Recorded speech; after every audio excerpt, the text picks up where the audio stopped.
Hi friends. இன்னைக்கு ஆடி வெள்ளி, ஆடி பூரம் கூட. எல்லாரும் பக்கத்தில் உள்ள கோயிலுக்கு போங்க, சாமி கும்பிடுங்க. என்ன நினச்சி நீங்கள் வேண்டினாலும் அந்த வேண்டுதல் நடக்கணும் அப்படின்னு சொல்லி நானும் வேண்டிக்கிறேன். எல்லாருக்காகவும் ப்ரேயர் பண்ணலாம் எல்லாரும். இன்னைக்கு என்ன வீடியோ பார்க்க போகிறோம் அப்படின்னாக்க, இன்னைக்கு ஆடி வெள்ளி அந்த இதுதான் நம்ம பார்க்க போகிறோம். அந்த வீடியோ தான் பார்க்க போகிறோம். எப்படி சாமி கும்பிட்டோம், எப்படி சமையல், என்ன சமையல், அந்த மாதிரி வீடியோ தான் இன்றைக்கி நம்ம பார்ப்போம். வீடியோவை யாரும் ஸ்கிப் பண்ணாதீங்க. லைக் பண்ணுங்கள், கமெண்ட் பண்ணுங்கள், ஷேர் பண்ணுங்கள். இப்போ வாங்க வீடியோக்குள்ளே போகலாம்.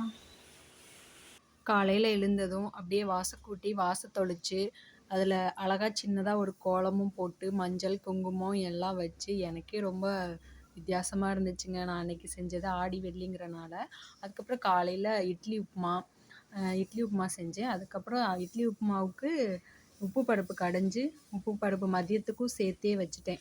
அப்புறம் ரசமும் மத்தியானத்துக்கு, ஆனால் காலையிலேக்கே செஞ்சுட்டேன். உப்புமாவுக்கு தேங்காய் சட்னி, அப்புறம் கொஞ்சம் பீன்ஸ் பொரியலுங்க. கொஞ்சமாக தான் இருக்கும், ஏன்னா 2 பேரும் காட்டிக்கும் எல்லாமே கம்மியாக அளவாக தான் செய்கிறது. அப்புறம் அப்படியே சாமி கும்பிட்லாங்க. சாயந்தரம் ஆயிடுச்சுங்க சாமி கும்பிட்றதுக்கே. எல்லா வேலையும் முடிச்சுட்டு அப்படியே திருப்தியாக சாமிக்கிட்ட கும்பிட்டாச்சு என்னென்ன வேணும் அப்படிங்கிறதெல்லாம். அப்புறம் டக்குன்னு கிளைமேட் சேஞ்ச் ஆயிடுச்சுங்க. மழை வந்துச்சு, மழை வர்ற மாதிரி இருந்துச்சு, அப்படியே தூத்தல் மாதிரி தோணுச்சு.